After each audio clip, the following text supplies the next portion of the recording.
अस्ट्रेलियाको ट्रेन यहाँ अहिले हाल 1400 जना जोडिनु भएको छ। अस्ट्रेलियाको ट्रेन भन्ने कविता चाहिँ अस्ट्रेलियामा पढ्नका लागि आएका विद्यार्थीहरूले भोगेको कुरालाई समेटेको एउटा कविता हो। यसको मतलब यो होइन कि अस्ट्रेलियामा अरू देशमा भन्दा धेरै दुःख छ। यसको मतलब यो होइन कि अस्ट्रेलियामा अरू देशभन्दा दुःख छ, विद्यार्थीलाई मात्रै दुःख छ, त्यो होइन। तपाईँले नेगेटिभलीहरू केही नलिनु होला। यहाँ बस जसले ऋण बोकेर मिडल क्लासबाट ऋण काटेर अनि यहाँ आएर 15 घन्टा 16 घन्टा दैनिकी काम हानिरहेको छ, काम हानिरहेको छ छुट्टी नलिकन, जसले सपना देखेर आएको छ, सपना देखाएर आएको छ, उसलाई 16 घन्टा 17 घन्टा काम हान्नेलाई यहाँ अस्ट्रेलियाको जिन्दगी तनाव। अस्ट्रेलिया मात्रै होइन, 16 घन्टा 17 घन्टा काम हाने त नेपालमा पनि मान्छे थला पर्छ। तर एटलिस्ट नेपालमा चाहिँ पारिवारिक सपोर्ट हुन्छ होइन, साथीभाइको सपोर्ट हुन्छ। अस्ट्रेलियामा त्यस्तो केही पनि हुँदैन। यहाँ न परिवार छ न साथी छ। साथीको छुट्टी हुँदा आफ्नो काम पर्छ, आफ्नो छुट्टी हुँदा साथीको काम पर्छ, भेटघाट पनि हुँदैन। अनि यहाँ यो कविता चाहिँ मेन्टल इलनेसको बारेमा हो। एब्रोडमा जुन कन्ट्रीमा गए पनि दुःख छ, एकदम सही। खाडीमा उस्तै दुःख छ, जापानमा, अमेरिकामा, एनीवेयर आफ्नो देश छोडेर तपाईँ निस्कँदै हुनुहुन्छ भने बुझ्नुहोस् तपाईँको त्यो दुःखको जिन्दगी सुरु हुँदैछ। नेपालमा पनि दुःख हुन्छ, तर एटलिस्ट पारिवारिक सपोर्टहरू यताउता हुन्छ होइन। बाहिरी देशमा एक्लै लड्ने हो। अनि यो एकान्तको बारेमा यसैको बारेमा छ, स्ट्रगलको बारेमा छ अस्ट्रेलियाको ट्रेन। अब अस्ट्रेलियामा आएर होइन भाडा माग्दाखेरि, पोसा हान्दाखेरि मान्छेलाई किन दुःख हुन्छ भन्दा ऊ पढेर आएको हुन्छ क्या। आजमा 8 हानेर 8.5 हानेर होइन, 4 GPA हानेर होइन, 3.5 A+ हानेर आएको छ।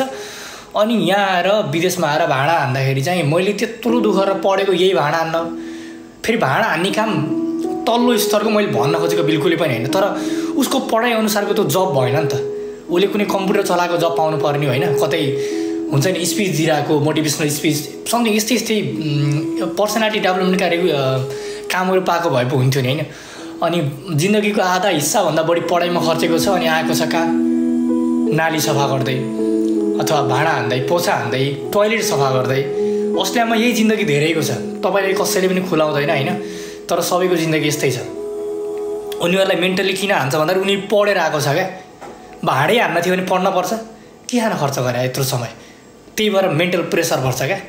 अस्ट्रेलियामा दुःख छ भन्नुको पढेको मान्छेलाई दुःख छ क्या। पढेको मान्छेले त कम्प्युटर चलाउनु पर्ने हो, उसको प्यासनको जबहरू गर्न पर्ने हो होइन, त्यो छैन क्या। त्यही भएर अस्ट्रेलियामा दुःख छ, उसले खोजेको सोचेको जब पाउँदैन। कविताको शीर्षक छ अस्ट्रेलियाको ट्रेन। र एउटा विद्यार्थी जो सपना बोकेर मिडल क्लास फ्यामिलीबाट ऋण बोकेर आएको छ, उसको कथा हो यो अस्ट्रेलियाको ट्रेन।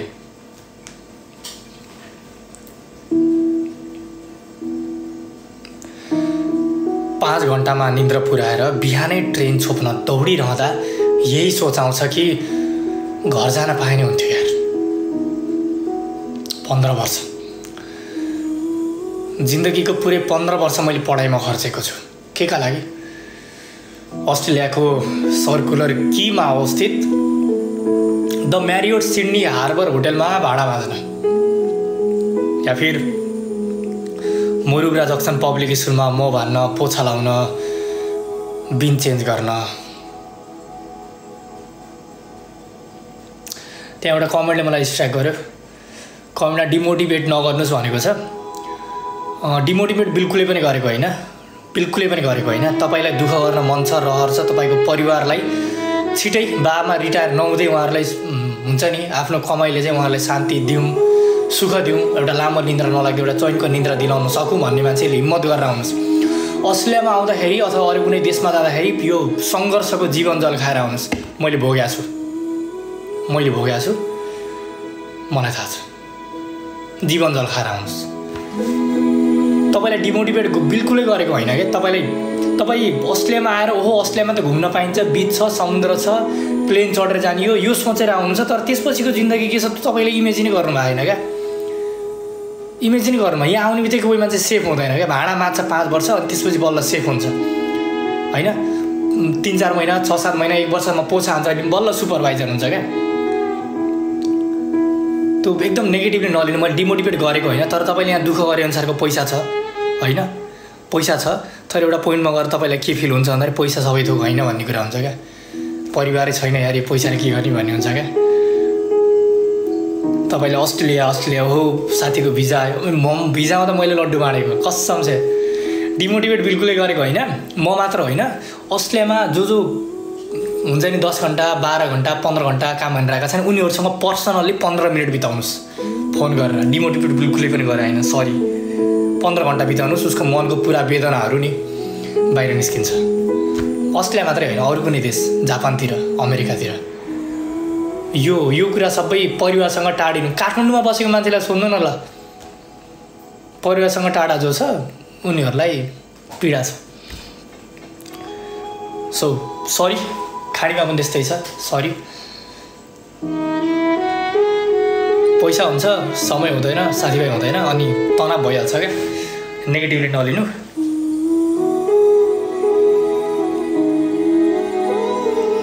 कविताको शीर्षक छ अस्ट्रेलियाको ट्रेन। म फेरि सुरुबाट भन्छु, सरी नेगेटिभ लागेको भए सरी, माफी चाहन्छु। अस्ट्रेलियाको ट्रेन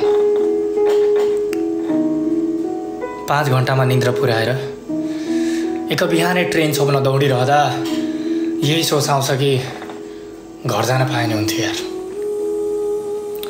15 वर्ष, जिन्दगीको पुरै 15 वर्ष मैले पढाइमा खर्चेको छु। के का लागि? अस्ट्रेलियाको सर्कुलर कीमा अवस्थित द म्यारियोट सिडनी हार्बर होटलमा भाडा माझ्न, या फिर मोरुब्रा जक्सन पब्लिक स्कुलमा म भान्न, पोछा लाउन, बिन चेन्ज गर्न। नेपाल हुँदा पढ्न गइन्थ्यो, कमाइले कामले डिस्टर्ब गर्थ्यो। अस्ट्रेलियामा काममा गइन्छ, पढाइले डिस्टर्ब गर्छ।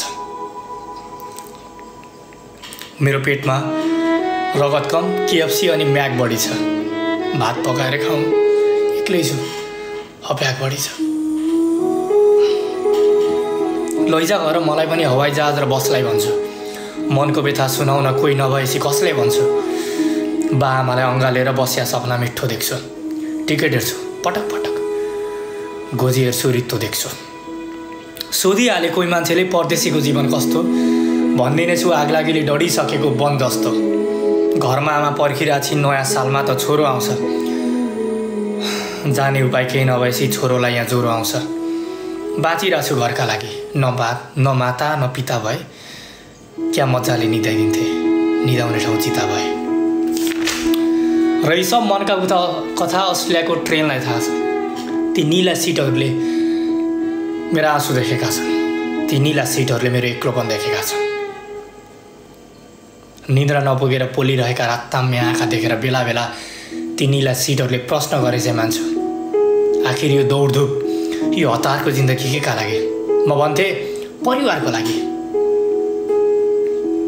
तेरो त उमेर अझै छ नि होइन, किन आत्तेको? साला ट्रेन। आखिर बेला बेला बाले चाहिँ यो ट्रेनले पनि उस्तै प्रश्न किन गर्छ यार? मेरो पो उमेर छ, बाआमाको त ढल्किसकिनु होइन। एउटा सपना छ यार कि बाआमालाई लामो निन्द्रा नलाग्दै एउटा चैनको निन्द्रा दिन सकौँ। जति फाटोस् मन र सपना म जसै तसै टालिन्छु। बाआमालाई पुर्याउन सकौँ म जसै तसै पालिन्छु। ट्रेन भन्छ समय मिलाएर आइज, म तँलाई घुमाउँछु, रमाइलो के हो बुझ्छस्, खुसी के हो बुझ्छस्। म भन्छु तनाव बिनाको जिन्दगी पाउन त लास हुनपर्छ, बाँच्नु त बाँचिहालिन्छ नि, सास हुनपर्छ। म पैसो कमाउनका लागि विदेश आएको हुँ, खुसी कमाउन त परिवारकै आसपास रहनुपर्छ। ट्रेन भन्छ अब एक्लै जिउन सिक्नुपर्छ, अब एक्लै रमाउन सिक्नुपर्छ, अब एक्लै बाँच्न सिक्नुपर्छ। साला ट्रेन, तँ पो अस्ट्रेलियामा हुर्केकोस्, इन्डिपेन्डेन्ट। हामी नेपालीलाई त एउटै इयरफोन दुईजनाले नलगाएसम्म फिल्म हेर्नुको मजा आउँदैन। आफ्नो थालमा जति खाना होस्, आमाको थालबाट आँपको अचार अनि बाको थालबाट पनिरको टुक्रा नचोरेसम्म पेट भरिँदैन। आफूसँग जति लुगा हुन्, भाइ या बहिनीको टी सर्ट या प्यान्ट नलगाएसम्म आफू ब्युटिफुल नभए जस्तो लाग्छ। कसैले ओरियो दियो, 6वटा मलाई अनि 6वटा बहिनीलाई नदिएसम्म ओरियो गुलियो लाग्दैन। कसैले कोक दियो, 2 गुटकी मलाई बाँकी हुट्की अरूलाई नपिलाएसम्म प्यास मेटिँदैन। बाले एउटा टी सर्ट किनिदिए, 3 दिन मैले लगाउँछु, 3 दिन भाइले लगाउँछ, अनि एक दिन धुनका लागि छुट्याइन्छ। हाम्रो जिन्दगीका हरेक किस्साहरूमा परिवार गाँसेको हुन्छ। हाम्रो जिन्दगीका हरेक किस्साहरूमा परिवार गाँसेको हुन्छ। This stop is town hall. Train करायो र म ओर्लिएर खुसी कमाउन दौडिएँ। खुसी, अस्ट्रेलियाको ट्रेन। Thank you everyone.